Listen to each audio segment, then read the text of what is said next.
करून रायगड किल्ल्यावरती आपली राजधानी बसवली. गडाच्या पायथ्याशी अनेक छोटी मोठी गावे होती. दरवर्षीप्रमाणे कोजागिरी पौर्णिमेचा सण आला. गडावर आनंद होता. महाराजांकडून आदेश देण्यात आला, गावातील सर्व गवळणींनी हंडाभर दूध घेऊन गडावर यायचे. गवळणींनी ठरवले, दूध घेऊन गडावर जायचे. गडावरची थोडी शोभा पाहायची आणि घरी परतायला निघायचे. तर ती दूध रागावर ते आपल्या नवऱ्या संघाने आपल्या चांगल्या बाळा संघ आपल्या मातीच्या घरात म्हणाली. घरात बाळावर घरात ठेवायला कोणी बी नव्हतं. ती जाऊन एका शेजारच्या आजीला म्हणाली, मला काय बी करून गडावर दूध घेऊन जायचं आहे. म्या माझा अरे तू शाळेला का गेला नाही? मी नाही जाणार शाळेला. काय जाणार नाही? मी नाही जाणार शाळेला. धोळक नाही राखणार.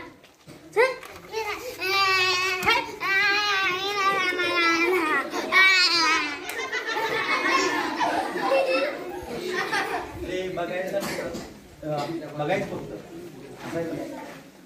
पुढे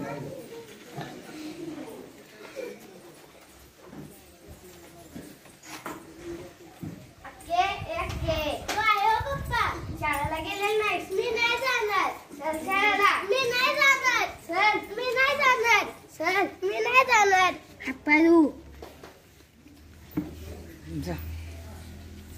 ओ वहिनी. काय हो भाऊजी? अहो ती पोरं शाळेत जाईनात. त्यासनी सांगून माझं डोसकं फिरलं या. अहो ती पोरं ढोरं सोडून खालच्या आंब्याखाली जाऊन बसते नाही फोन घेऊन. त्या दिवशी सरांनी सूचना दिली नव्हता बिबट्या सुटला या.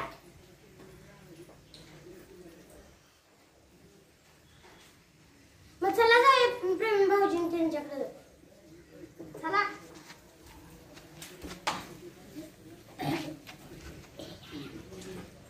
काय हो? हिला चला की शाळेला घेऊन. चला की मग. मी नाही जाणार शाळेला. काय हो? ह्याला चला की शाळेला.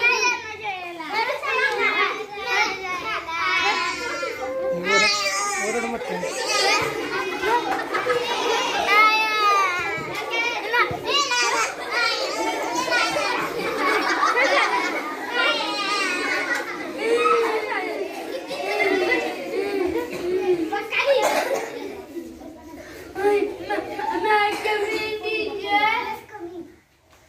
आज तुम्ही शाळेला लेट का आलासा? आम्ही नाही शाळेला. नाही. तुम्हाला काय पाहिजे? नाही. गाणी नाही ना शाळेला. तुम्हाला काय पाहिजे? मोबाईल. कुणाचा? तुमचा. माझा मोबाईल? हा. कशाला खरं? गेम खेळायला. गेम खेळायला? होय. तुम्ही शाळेत येणार असा? येणार. नुसतं मोबाईल पुरती? होय.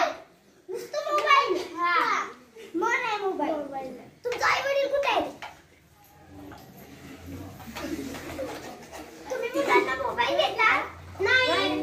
मुलं काय मोबाईलचा हे करतात? जेवताना मोबाईल लागतो, अभ्यास करताना मोबाईल लागतो, नाही तर जेवत नाही तर ती. तुमची चूक आहे.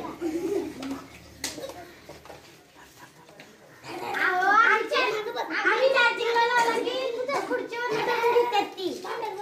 मग तुमची चूक आहे या. आम्ही देतच नाही त्यासनी मोबाईल. ती मुलं मोबाईल कशी घेतात? हे ठेवतात समजा चार्जिंगला, तर ते खुर्चीवरनं जोडून घेतात. खुर्चीवरनं?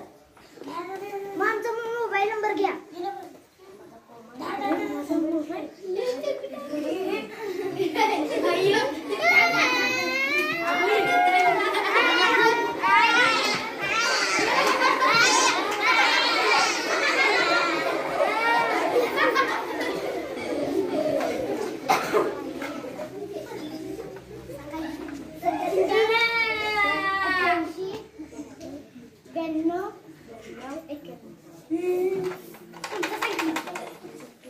सांगते